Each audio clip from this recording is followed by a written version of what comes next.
So hi guys, welcome back. This is sort of the end of the year wrap up for me. Talk about a couple of things I'm going to do this winter on a couple of cars and a couple of projects that I want to do this coming spring as soon as the weather breaks. They're projects I really want to get done, and we'll take a look at those in a second. But first, let's take a look at the 2000 Corvette.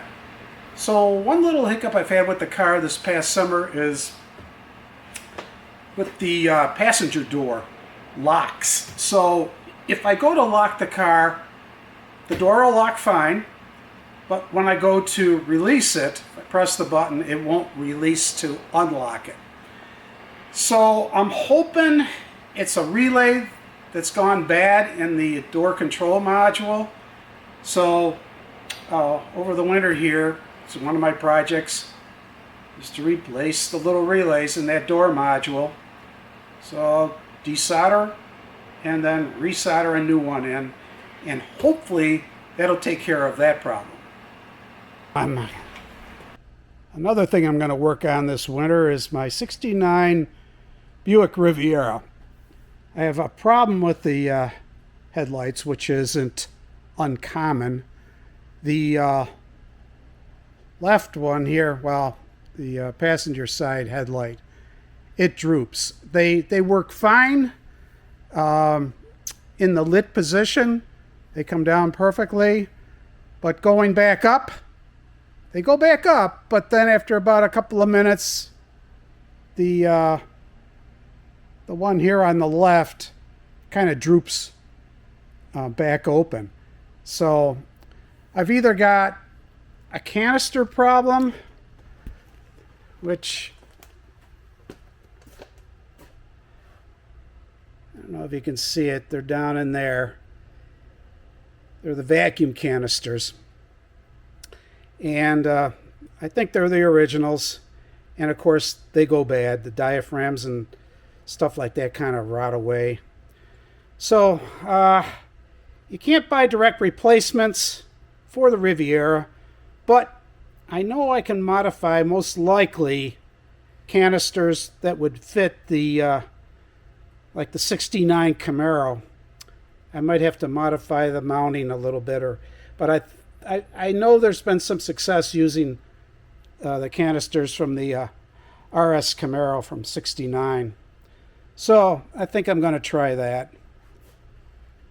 Probably end up replacing both of them, and then hopefully that'll solve the problem, because I ran all new hoses when I restored the car, all new vacuum hoses. The only other thing is the storage tank, that may have an issue, and that's buried in the fender. Can't really see it from here, but that could be an issue also. But I gotta get these headlights. It bugs me. I mean, I can work them manually, but it just bugs me. So I'm going to try to get that corrected this winter. The other thing I want to do this winter is work on the climate control of the '69 Buick. It doesn't work at all. You know, when I was restoring the car, I went through all of the vacuum lines, the electrical, the controls. I thought I had it, but not even close. So I've got problems from the blower, motor, all the way through all the controls. It's a complicated system. It's got so much with the vacuum system, it's so much with the electrical wiring and controls. It's kind of a nightmare, but I have got the time this winter. I really want to get it fixed and see if I can get this thing working. It's probably the last main thing I've got to do on the Buick, and I just want it done. So I'll keep you posted on how I work out with this thing. So there are two main projects next year that I really want to get done once spring arrives. The first one is a car I've had for a long time. I don't use it. I never have. It's a '75 Cadillac Eldorado convertible. It's the original 500 cubic inch engine, 64,000 original miles. I'm just going to fix it up, mainly get it ready to sell. So there's some interior work I have to do on the car. Then I'm going to sell it. I'll put it on Hemmings, bring a trailer, whatever. I just need to get rid of it. I just have too many cars. So let's go outside and take a peek at it. Okay, this is going to be one of my projects for the spring, is to get this 75 Cadillac Eldorado convertible ready to depart the premises. I just want to get rid of it. I haven't driven it ever since I brought it home more than 20 years ago from Ohio. I drove it home from Ohio and it has sat ever since. More than 20 years. Still in pretty good shape. The top looks like it's brand new yet. It was brand new when I purchased it, and it ran fine driving home. The car's got 64,000 original miles, but I got to do some work on the interior. I've got the parts and stuff, so I just want to fix that up to get it ready. Top works great. The engine runs pretty smooth for sitting so long. Kind of flushed out everything, all the fluids, the brake fluids, coolant and all that, and everything is fresh in the car. So I'm kind of hoping that I can get rid of it kind of quickly this spring. The only issue, the tires. I mean, it's really not drivable. I mean, the tires are starting to dry rot. And so you really need to, so the tires are starting to dry rot. They need to be replaced for sure, but I'm not going to do that. I mean, it's a pretty nice, solid car. There's really no rust on it, and we'll see what I can do. But that's one of my goals this spring. This is the first project I want to complete and get finished quickly, so I can get this vehicle out of here. So here's the car running.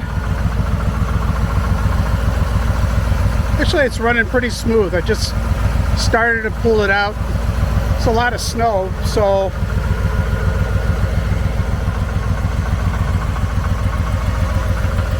it should be a fairly good car. Good project to complete for somebody. The second project is the longer, harder project. After I get rid of the 75 Cadillac, I'm going to restore a 65 Chevy Impala SS convertible that I've had for also many years that I just haven't gotten around to fixing up. And when I say fixing up, I mean basically a full restore. And that car I want to hang on to. That's the last one I'm restoring, and that one I'll keep till I conk out or whatever. So let's go outside, just take a peek at that. There's not a whole lot to look at, but we'll just take a peek at it. Okay, the second project that I'm going to tackle this spring after I get the 75 gone is this 1965 Chevrolet Impala Super Sport convertible. Right now there's more boxes than there is car. It's been in this garage of mine now for, I'd have to look back, but at least 10 years, maybe 15. It's been so long, I've lost track of how long it's been sitting here. But anyhow, my idea this spring is to get the mechanicals done on it. I'm going to pull the engine, the tranny, have that all gone over. The engine, it wasn't running well when I got the car, so I've got to decide how far I'm going to take it once I analyze the engine. Whether I want to rebuild it, it's a 283 V8. Whether I want to rebuild it or put a new crate motor in, update all the suspension, everything underneath the car, and just have it ready, mechanically sound, where I can drive it anywhere. The only thing I've done to this car in the last few years is refurbish the seats. When I got the car, driver's seat was completely shot. the springs were all broken in it. And so I took all the seats down to the frames, refurbished the frames, all new springs, and then I took the seats to get reupholstered to my favorite upholsterer, and he did a fantastic job. So they're just waiting to go back into the car. The rough cylinders all leaked, so there was great puddles of fluids on the floorboards. So my idea is finish stripping down the whole interior, refurbishing it. My wife will help me like she did on the '69 Buick, and we'll get that all taken care of this summer. So I'm hoping the mechanicals and the interior to get that in top shape. I'm not going to worry too much about the color this year. I don't think I'll get to it.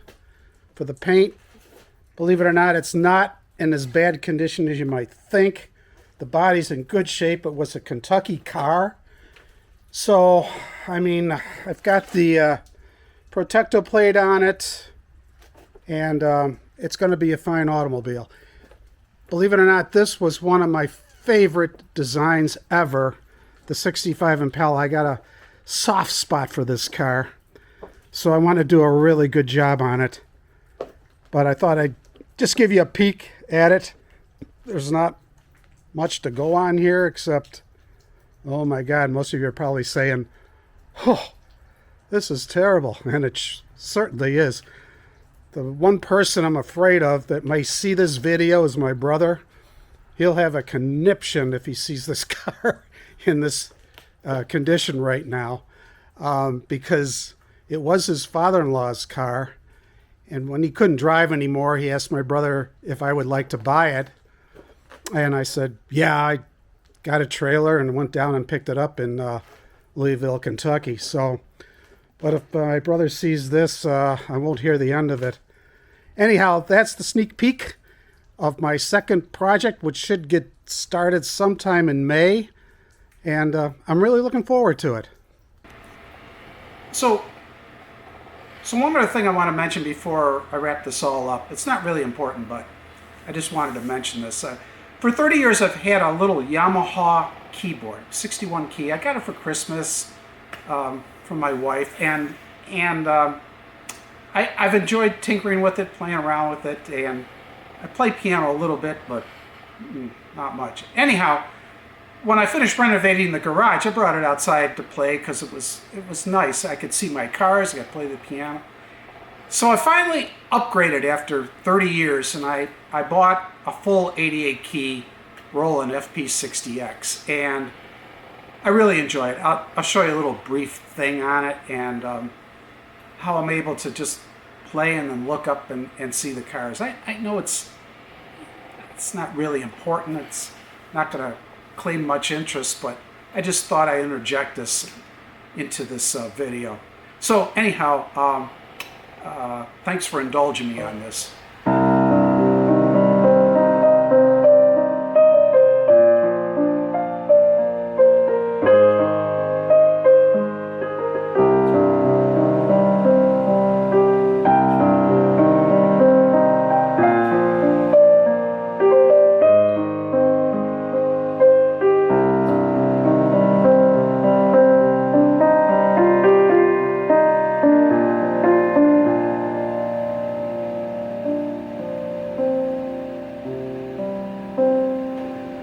I'm really not any good at playing the piano, and I wouldn't ever try to play for somebody.